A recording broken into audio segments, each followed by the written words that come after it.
Hello and welcome to another fun-filled edition of Adam's Music Box, where in this week in 1967, one of the finest, if not the finest debut albums of all time debuted, or should I say came out, to make the language a bit more diversified there.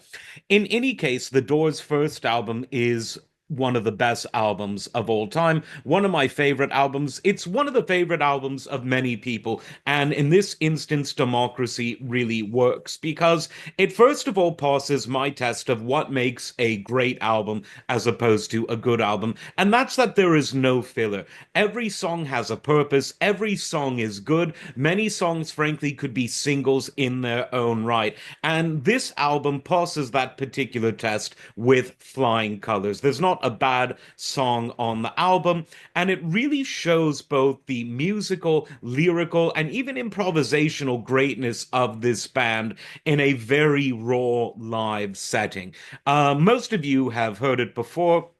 And I won't dwell on the details because if you're one of those people in music land living under a rock who haven't heard this album before, hear it and hear it today. I mean, imagine, if you will, the people who heard it for the first time in 1967. This wasn't a sort of pop album. It wasn't psychedelia in the sort of traditional, sort of upbeat, sort of colors and all of that stuff, flowers. It wasn't flower power. It wasn't a happy album, but nor was it a depressing album.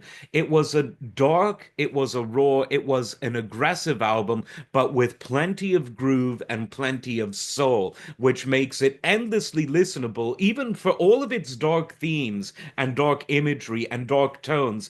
It's never an album that feels weighty to listen to. Need to turn off one of these heaters.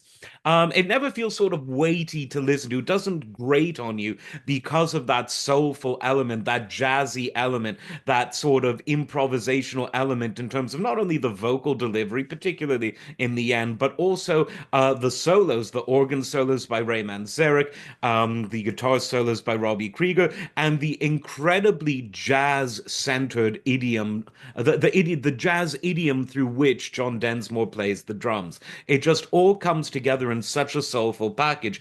And I think that's what's missing with a lot of albums that sort of try to copy the success of the first Doors album is they leave out the soul, they leave out the swing, they leave out the improvisation. And that's what made the Doors so unique. They were sort of one part beat poetry, one part sort of improvisational jazz, sort of almost you could call them a proto fusion band in some ways, but also the quintessential rock band because of the attitude, saying we're going to rock and rock hard, irrespective of the trends in music, irrespective of the trends in society. They were rebels not just against the prevailing status quo from the top, but they were even rebels against the sort of counterculture. Not as stridently or as specifically as Frank Zappa, but in their own way, they said, right, everyone is sort of a flower power hippie, and we're going to be talking about, the stuff that foreshadowed Apocalypse Now, which is why, in fact, Francis Ford Coppola used the end as part of the beginning and as part of the end to that wonderful film. But as I said, this got me thinking, just what are some of the best debut albums of all time? This is definitely one of them. Van Halen one, definitely one of them. Boston's first album and also their best album, definitely one of them. The first Led Zeppelin album, sure, even though you could argue that the second album, the fourth album even, were even stronger in encapsulating what made Led Zeppelin. In the Court of the Crimson King, definitely a contender on this list. The Jimi Hendrix Experience, absolutely.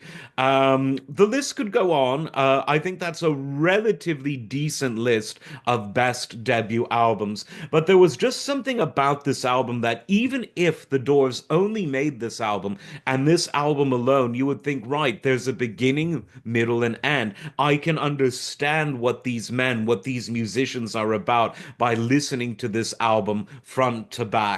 And many people have done just that many, many times because it is simply said not only one of the best debut albums of all time, if not the best, but simply one of the best albums of all time by one of the best bands of all time. And frankly, one of the two best bands out of LA.